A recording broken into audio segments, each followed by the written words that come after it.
এই যে আপনারা গরিব মানুষের রিক্সাগুলো ধরে, ধরে ভাঙতেছেন, কাজগুলো কি ভাই আপনারা ঠিক করতেছেন?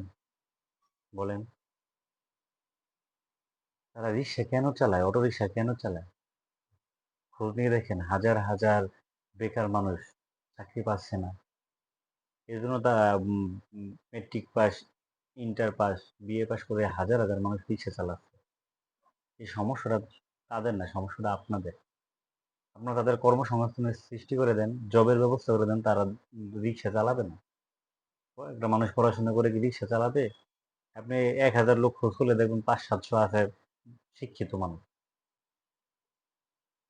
আপনারা একটা কাজ করতে পারতেন, সেটা রিক্শাওয়ালাদের ধরে তাদের রিক্সা আটকে দিতে পারতেন অথবা তাদের জরিমানা করতে পারতেন। কিন্তু আপনারা তাদের রিক্সাগুলো ভাঙতেছেন, তাদের স্বপ্নগুলো ভাঙতেছেন। একটা গরিব মানুষ লোন করে সুদে টাকা এনে তারপর কিন্তু তারা রিক্সা কিনে। অনেকেই। তাদের যদি ভালো অ্যাবিলিটি থাকতো তাহলে তারা তো রিক্সা চালাতো না ভাই। রিক্সা যদি বন্ধ করতে হয়, তাদের না ধরে যারা রিক্সা ইম্পোর্ট করে, যেই কারখানায় রিক্সা তৈরি হয় তাদেরকে ধরেন ভাই। এই গরিব মানুষের ধরতেছেন কেন? দেখেন একেকটা রিক্শাওয়ালার কত বড় আর্তনাদ। একটা রিক্সা চালকের ফ্যামিলি, সে রিক্সা চালিয়ে তার ফ্যামিলিটিকে চালাচ্ছে।